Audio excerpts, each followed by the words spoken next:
A lot of you are going and not knowing and realizing the very people you call yourself fighting for and dying for, you're not fighting and dying for them. You're fighting and dying because you need a job. And they know it. But once you put on that uniform, it's a job. And you intend to do your job. It's not dedication because of country. It's dedication because you have a wife to feed. You have children to feed. You want an education. So you won't have to do this for the rest of your life. But things are happening over here in Africa. I report about Africa because I want you to know what's going on about Africa, because you might be the one who give up your life to kill your own brother. You might be the one that goes to Haiti and fly into Haiti. You might be the one that goes into Jamaica. You might be the one that goes into Burkina Faso, Niger, Nigeria, Tanzania, wherever. Because I'm going to let you know something. These people over here are tired of getting their butt kicked. They're tired of being left poor. They're tired of being desperate. They're tired of begging. Hi, this is Jeanetta. And I thought I would talk to you a little bit this morning. I want you to know who I am.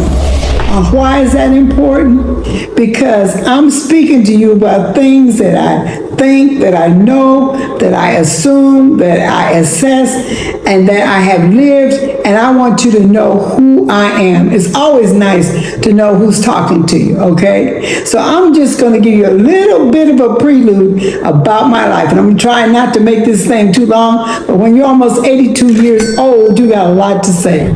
First up, I was born in Omaha, Nebraska in 1943. And when I was born, there was wars going on, and there were wars that were coming to an end. That was during the time of the Holocaust, and a lot of other times are either the end of it. I was born to a mother and father that loved me very much, but we were not rich. My father at that time had a job that we lived in a small apartment, and my Aunt Jessie had to live with us to help pay the rent. And then eventually we moved out of that apartment and moved into my grandfather's basement apartment where we lived for 7 years. So I know what it is to be a little girl that sometimes you want things and you couldn't get them. But the community I was raised in Omaha, Nebraska, was a community full of people that came from Poland, from Czechoslovakia, from Yugoslavia, from Lebanon, from all parts of the European world. Italian. And you know, the thing about it is I heard a lot of different languages spoken. I heard a lot of names called. Wops, Dagos, Cabbage Heads, Polacks, nigger. I heard a lot of names called. I was raised in a community basically of white people. My family black. My cousins, the church we went to was black, but everybody else around me was white. And from the time I went to school, from the very time I went to school, I had to fight about being black, from the teacher on up to the children. You have to know that it was not easy. It was difficult. And I'm not complaining about white people, because they did not understand. The teacher did not understand why I wanted to make Mary Little Lamb a black Mary Little Lamb. Mary was white. They had her white, but I made Mary black. A teacher called my mother and said, "What's this about?" And my mother explained to her, "Look at my daughter. Is she white?" And then we moved from there to a country school that only 8 of us were black in the school. And I'm talking, we had to fight all the time. And I found out then when I was a little girl, you can keep beating somebody, but that doesn't mean they're not going to call you nigger again. It doesn't mean it. It's futile. Because they're taught that. My friends became my friends, but they always knew that I was a little black girl. And then sometimes when they had other friends come around that were white, they loved me before their friends came, but because their friends had some ideas about black people, they would act like they didn't know me. Did that hurt? Yes, that hurt. But I learned a lesson. And in that lesson I learned it good. I didn't learn that I was inferior. In fact, I learned that I was superior. Yes, I did. Because I came from a family that knew who they were. They might not have known exactly where they came from or who they were as far as their heritage was concerned, but to them they were of importance and they encouraged me. But I was a little bit different than the rest of the children. I was a tomgirl for one thing. I loved to play with boys. I loved to. I wrestled. I did a lot of things. I went fishing, went doing a whole bunch of things, played with snakes, did a lot of things. I'm telling you, took my little red wagon and went to the junkyard. I was junking with my cousin Norman. Then one day I woke up and realized I was a girl. And them boys began to make me recognize that I was a girl. So I had to stop doing that. But all through high school, grade school, I was always in a fight with somebody one way or another. Not a physical fight, but a fight to establish who I am.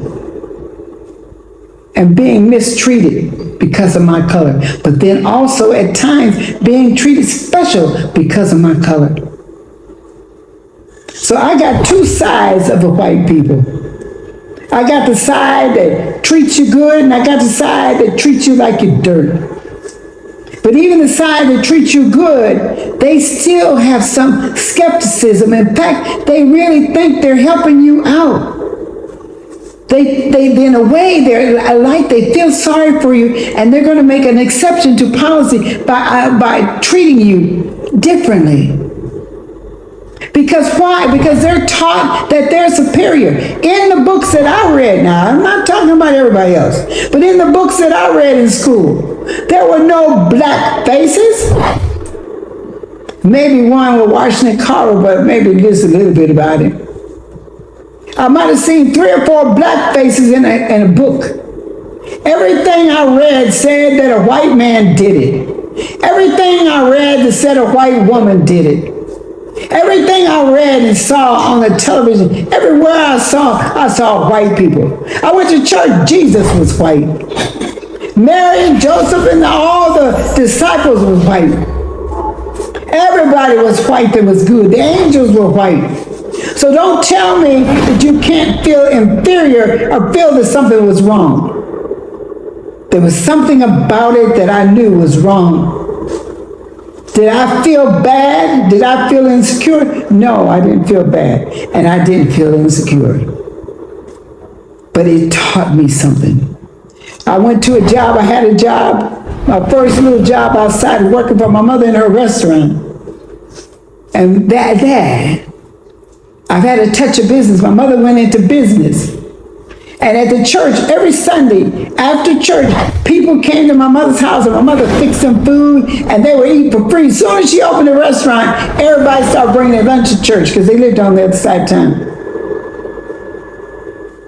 I began to learn how black people treat black people in business.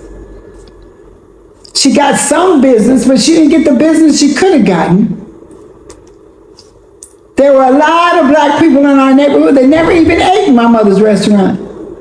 Not at all. Not because the prices were high. Not because the food wasn't good. Because the food was good, the prices were not high. Double inspections by companies that came and by the government giving you double inspections because you were a black restaurant. My uncle had a business. We were a black family that, as far as some black families were concerned, we had some kind of affluency. We didn't have money, but we had our own businesses.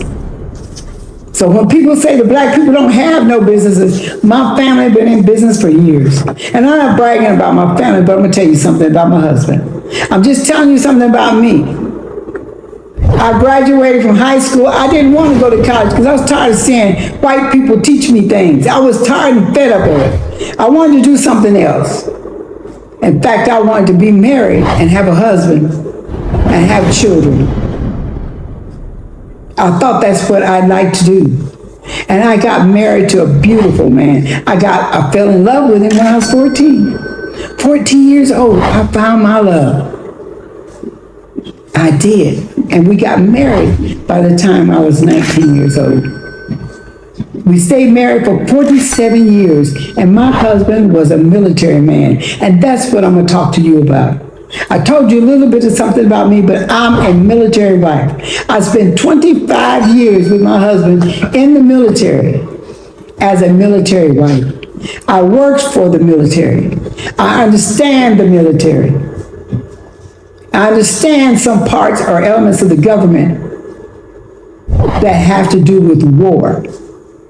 My husband did not go in the military because Charles Owens was dedicated to his country.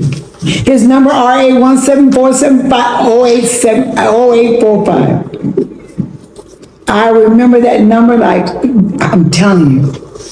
Because I used to write notes with letters back and forth. And sometimes in his letters, he was going through things, but I didn't realize because of the treatment, because at that time, it had been so long that they had integrated the United States Army and the Air Force and the other. They'd been integrated for several years, but not a long time. I don't know how long, maybe 5, maybe 10 years. But prejudice was very high. But my husband went to the military because everywhere he looked as a young man to try to find a job, they would shut the door on him. So most of the black young men joined the military because they could not get a job. And if they got a job, it was be somebody bowling ball cleaner or working in somebody's back door restaurant or cleaning something. Or there were very few of them that got a job that meant anything. Not because they didn't have an education, because I graduated with some very intelligent young men. But that's what was offered. So now they joined the military. They went to Vietnam. My husband went to Vietnam. He was one of the fortunate people because he didn't go to Vietnam when he was real young. He went to the Vietnam when he was about 30 years old. And when you go at that age, you can think a little bit better because you've been a soldier. He had been a soldier for about 10 years before he went to Vietnam. And when he went to Vietnam, he didn't know what would face him, the war that would face him, being mad at people that didn't have nothing to do with him. He had never seen a Vietnamese person before in his life. And none of the other soldiers had. But he was fighting because he had a family to feed. It took me a lot of years to realize that my husband, because of his family, he gave up his life. He put his life in jeopardy to feed me and his children, to have benefits because the other jobs and things weren't giving health benefits. So he joined the military for education and for benefits and to feed his family. He did not join to fight the Vietnamese people. He did not join because he wanted to fight for what America stood for, because America didn't stand for us. And all during the time he was in the service, he had to fight prejudice and be called names and they tried to take his rank. Every time we turned around, they were trying to find some way to trip him up.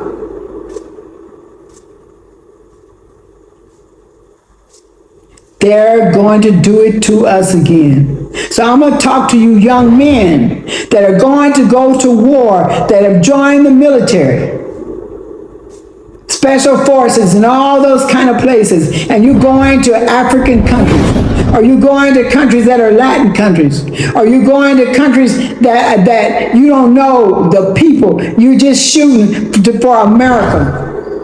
America who's not threatened. America who is a threat. America that puts you out there, brings you home, and then tries to deny that what they have done on the battlefield has caused you medical problems. For 20 years, they rejected my husband's application for benefits from the VA. Because of the Agent Orange, they spread it in Vietnam. They not only did my husband, they did many, many black men. They did many. They denied benefits. They told them they couldn't do it. If they could have found a way to keep denying them and not give it to the black soldier, but they gave it to the white soldier, they would have done that. But they did not do that. They couldn't do it. So a lot of the benefits we got was because we were just standing in the line. And they had to give it to us because they were giving it to the others. But to be called names and to be mistreated. On the military post, one time we gave a party, and my husband was telling the soldier to go on home, drive on. We used to have a saying, drive on. Next thing we know, 2 sets of military policemen, young punks, jumped out of the car and demanded in front of the quarters on Fort Knox, Kentucky, that my husband give them his ID card. Give me your ID card.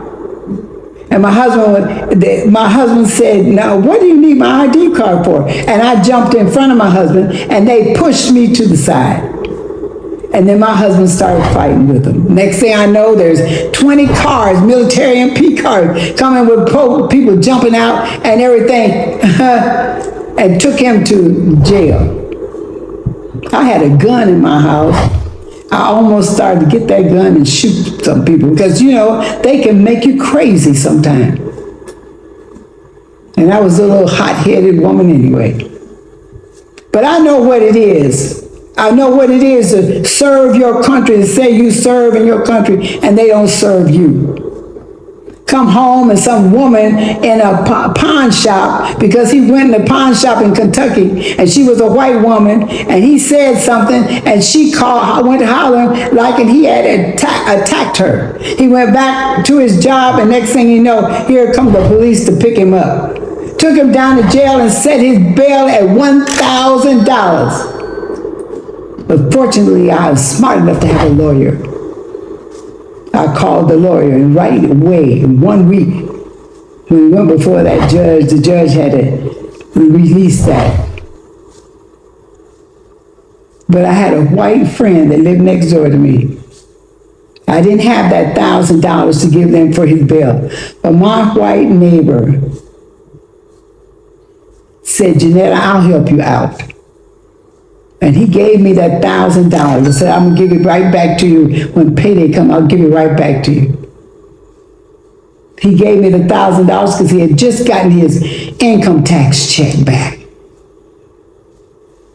And he said, I'll let you have it to get him out. Because they wouldn't let him out unless he posted $1,000 bail. So when I talk to you, I want you to know that I have seen it, I have done it, I have felt it.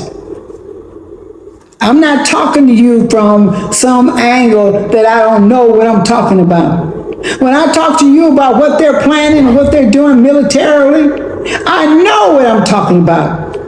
Because I worked for them. I saw how they arranged. I saw the officers playing hawk and dove.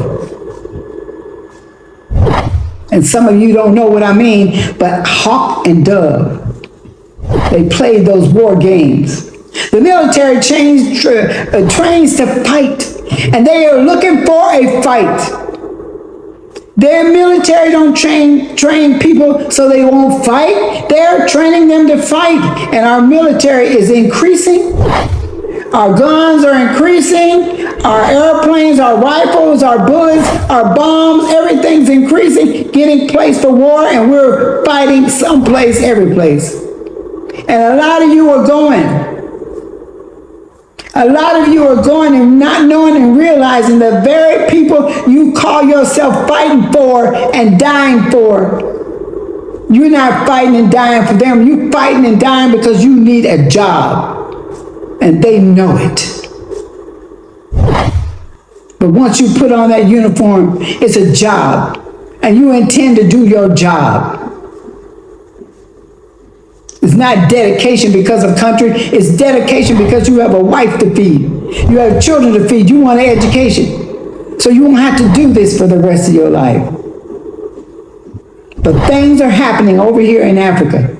I report about Africa because I want you to know what's going on about Africa, because you might be the one who give up your life to kill your own brother. You might be the one that goes to Haiti and fly into Haiti. You might be the one that goes into Jamaica. You might be the one that goes into Burkina Faso, Niger, Nigeria, Tanzania, wherever, because I'm going to let you know something. These people over here are tired of getting their butt kicked. They're tired of being left poor. They're tired of being desperate. They're tired of begging. And things are changing. And with those change, when you listen to the United States and they talk about why they have to come to Africa, they had to come to Africa because of their interest. And their interest is in the gold, the minerals in Africa. Their interest is not these people in Africa, because why in the hell would they be interested in the black people in Africa? Because they don't give a damn about you. A black man right there with them. So when I talk to you, don't just turn it off. You listen to what's going on. You listen to what I'm saying. I don't have a PhD. I'm not a historian. I'm not a social scientist person, but I'm going to tell you something. There's some facts that I know, and they are facts. There are some policies that they have put in place to destroy you and me and to destroy others. What makes you think that they got all those black men in jail in the United States, shooting them in the back? That over here that they're so worried about the African people. That's a damn lie. And you Africans that want to go to the United States, and you just love the white man. You wouldn't be in the position. It has nothing to do with white. It has to do with people who have decided that they want to be rulers of the world. There are a lot of people that are Caucasian themselves that don't want to go along, and they're not interested in it. They're interested in living life just like you are. Some of my husband's best friends, some of the people that were really in the foxhole with him, some of the people that he really pulled on were some of the white soldiers that worked with him, that worked for him, and were his partners. So it has nothing to do with color. It has to do with the people that want to be in power that happen to be white. I don't know where they come from or where they're going. But their idea is to destroy the world. And we got suck-face, I said it, suck-face leaders here in Africa and in the United States and in Jamaica and in Haiti and everywhere we are as a black people that are working each other against each other, that don't give a doggone about you. And we're going to do something about Haiti. They call the revolutionaries a gang. The purpose of calling them a gang is so they'll look like they're criminals. They called Mandela, who was the president of South Africa, they called him a terrorist, put him in jail for 28 years. You think they're not trying that now? They want to kill that man called Barbecue. And the guy in Burkina Faso in that Sahel area, that they lived for years with the French soldiers supposed to be protecting them. And they didn't do anything but get worse because the French were interested in their minerals. They're not interested in them black people. They're not interested in them.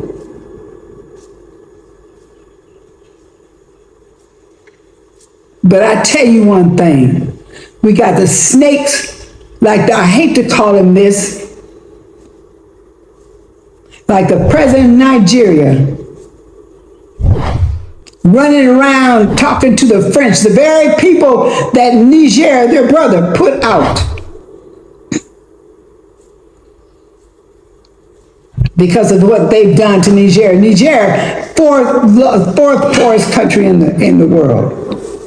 And they got gold and hydrogen and excuse me, everything else. Forgive me for hollering at you because I can't help it.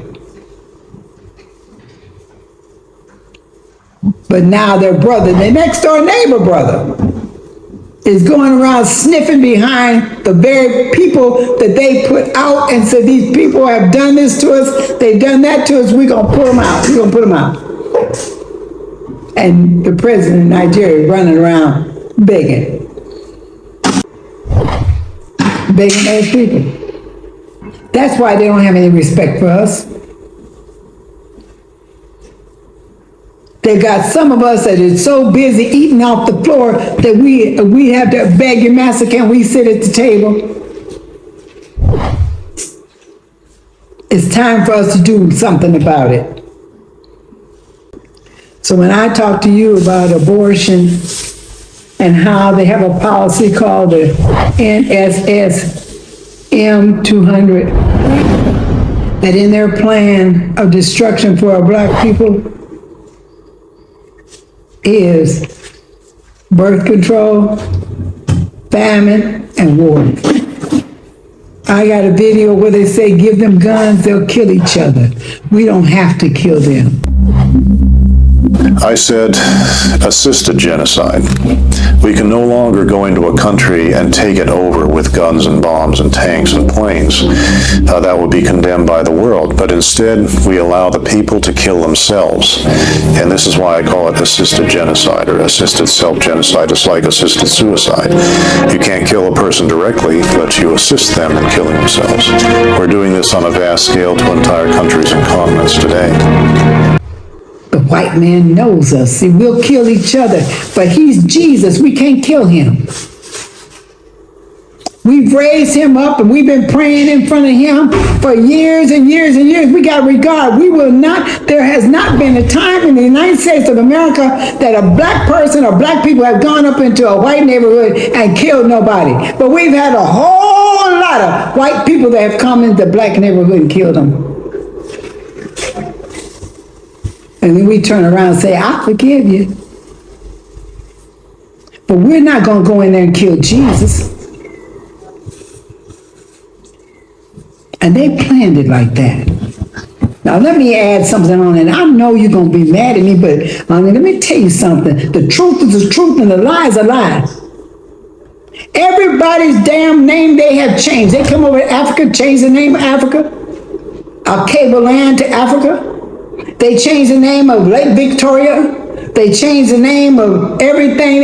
The people over here, the young people over here, their name is Johnny, Jack, Judy, James, Joe, because that's the only way they can get in heaven. They changed the name to everything. And they changed the name. They got a lot of balls. They changed the name of Jesus. Because they changed that name, because they changed your name here in Africa, that doesn't mean that that's your name. They changed it to their convenience. They changed everything. They're the ones that told you black was not good. Black is power. Black is wonderful. But they're white. Everything good is white. Everything bad is black.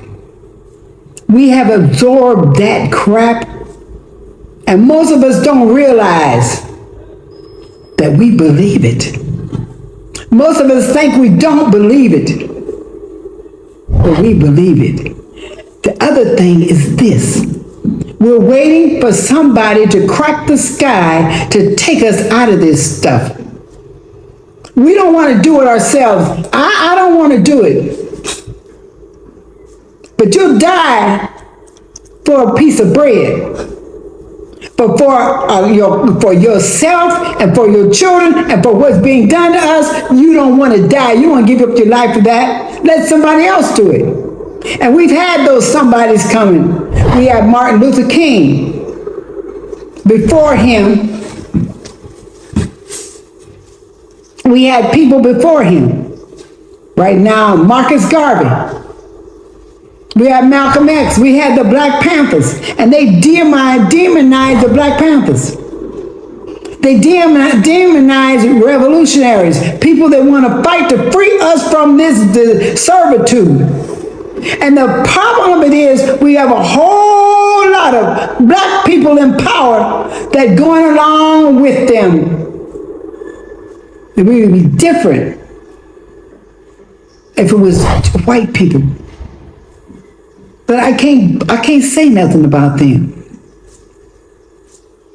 Because our demise has been us.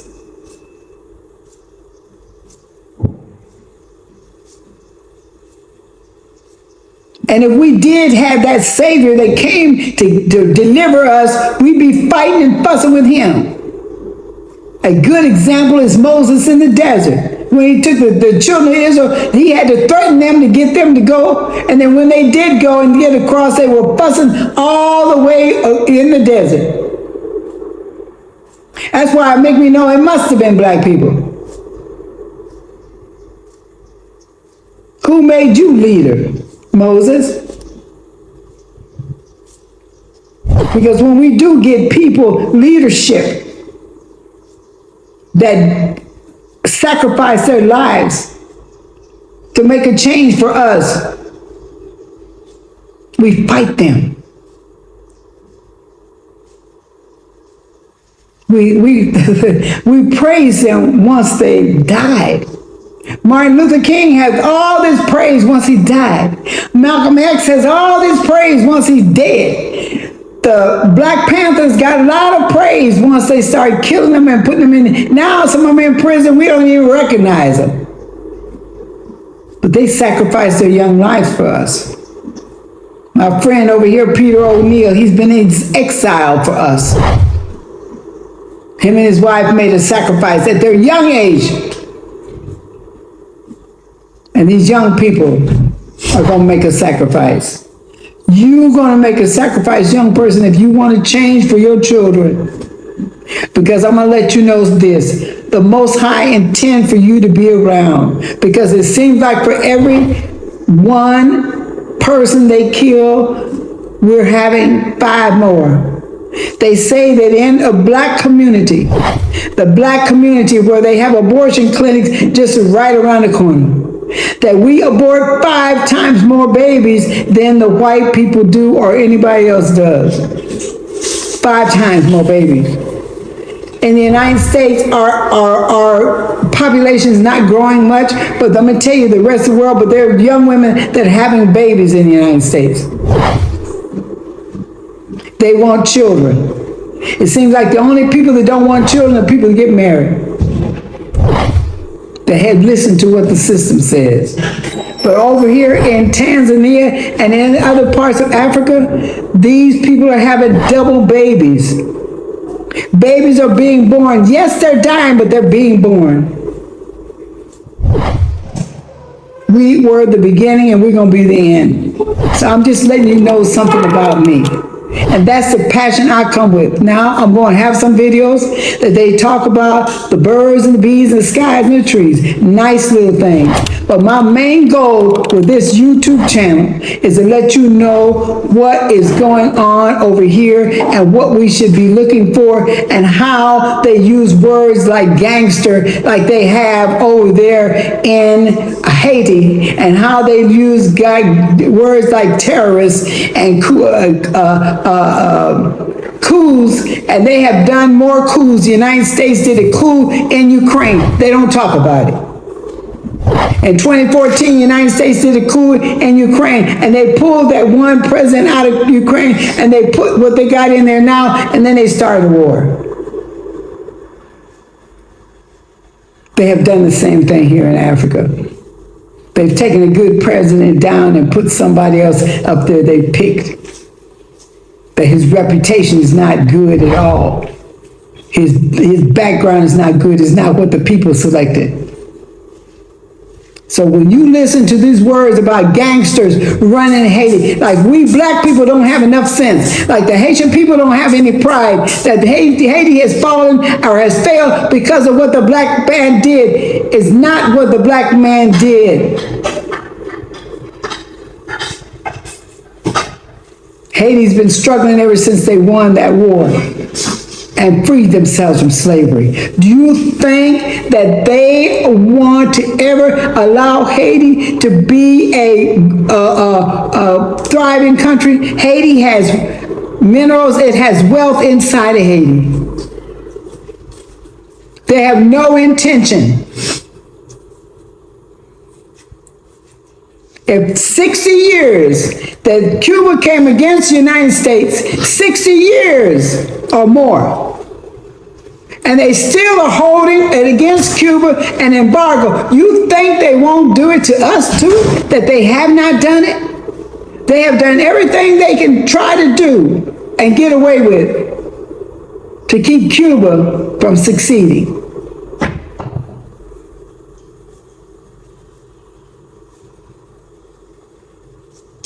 Their point is Africa, Asia, and Latin America.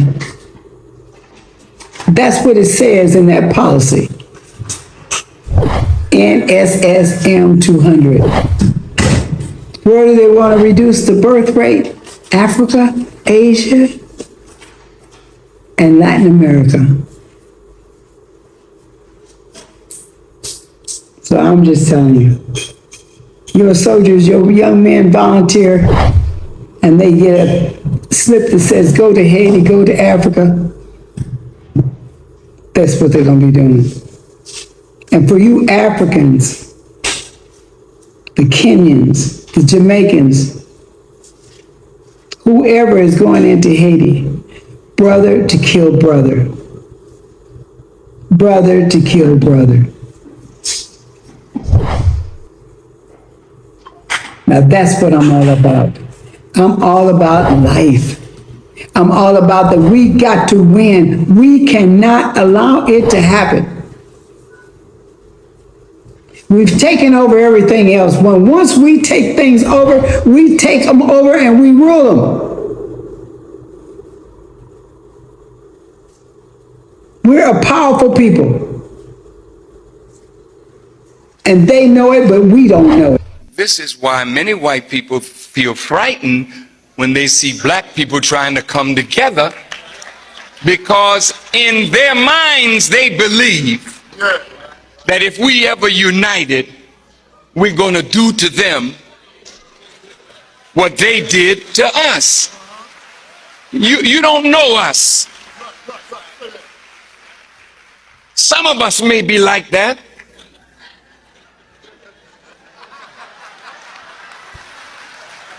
But it's time that we learn it.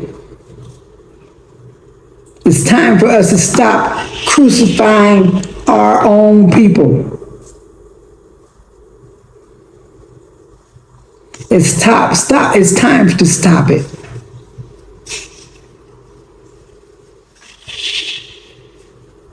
So that's why I'm talking to you. It's not that you're going to listen to me all the time. But you should listen as much as you can and pass it on. Because sometimes the truth comes to you in a way that you don't, it's not on ABC, NBC, MSNBC, all them, they don't give a flip about you. And they're not even interested. They're not telling you what's happening, the miracles that are happening in Burkina Faso, Mali, and Niger since they kicked the French soldiers out. How that country now is building, they've got businesses, they're building industry, the farms are starting to thrive. And right now in Nigeria, everything they get in Nigeria is imported. Nigeria is broke, and it's one of the richest countries we have over here in Africa. But they're broke because of their leadership. Not just this one man, but the leadership that they've had. And the people that have the knowledge, training, and understanding are all in the United States, England, or some kind of place, and they're building those countries. And Nigeria has gone to pot. And it's going to pot. And presidents run around asking France to come in and help them. Can you get off your knees, black man? Can you get off your knees, Rudolph, the president of Kenya? Can you get off your knees, the president of Ghana? Can you get off your knees, the president of Ivory Coast? Can you get off your knees? Can you get off your knees? Uganda's president's halfway off his knees. He's been going along to get along for years, but now he's getting old, he's finally waking up. And then we got those that are kind of wobbling in between.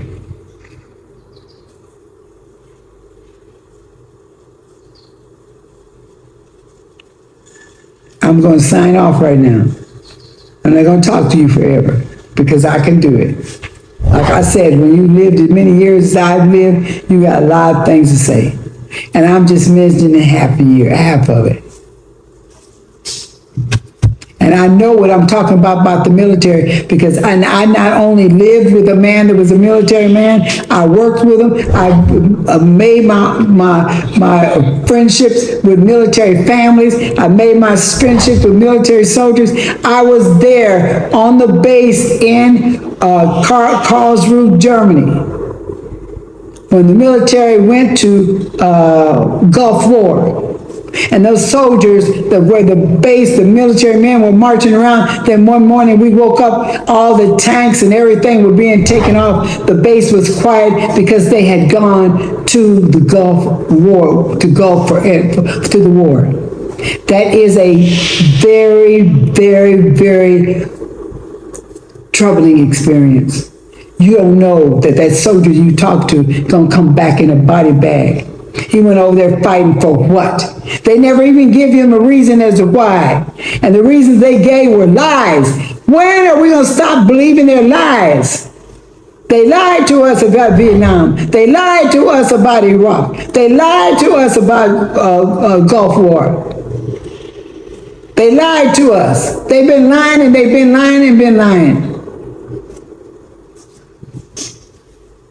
But we still want to believe them, and they haven't only been lying to us, they've been lying to the white man as well.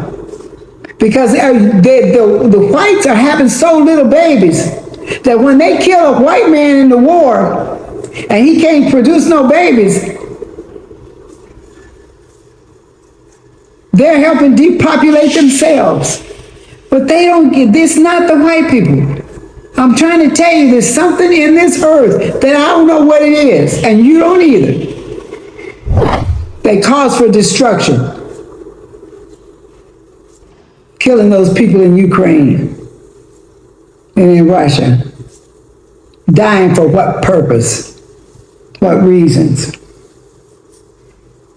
It's been a long time since the Russians threatened the United States of America. It's been a long time. But for some reason, they got to keep Russia in their scope to try to fight Russia for what? You think white people hate black people? Yes. Or they just don't understand this? Hate us. They understand us. Nigga, they made us. They educate us. What you mean they don't understand us?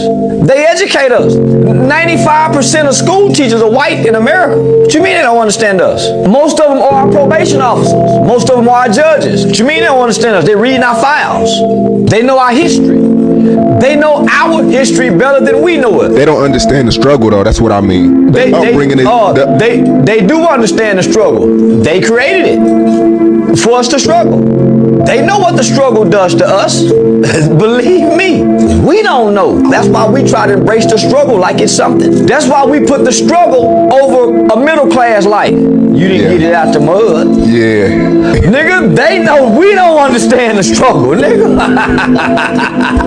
Nah, homie, we got it wrong. They understand that you need a mother and a father to almost raise a successful child in this country. They understand that. They'll marry a fat white girl that'll stay home and nurture the kids, but she's fat. She's not fine. You see what I'm saying, nigga? They'll make sacrifices because we won't. We the ones who don't get it. Okay. This is Jeanetta. And I'm telling you, I would like for you to join me. I'd like for you to be my YouTube, Facebook, and TikTok, and Instagram partners, and on Twitter. I'd love for you to do that. I'd love for you to comment. I'd love for you to tell me what you like to hear, what you want to not like to hear, what I'm saying, if it means anything to you.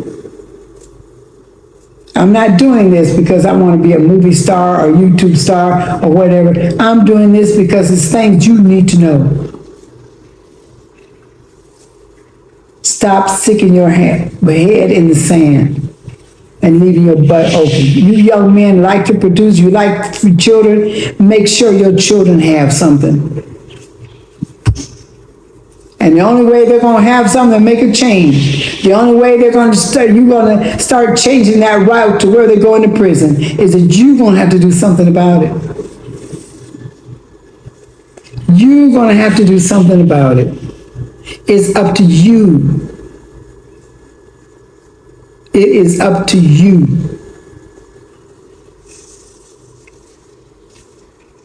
It is up to you. Share this video. Talk about it. Talk to me. Say something. This is Jeanetta, and I love you. You better believe I love you. I love you with all my heart, my soul, my mind. I love you. All right. Talk to you later. Bye-bye. Hey, this is Jeanetta, and you're watching Africa Speak.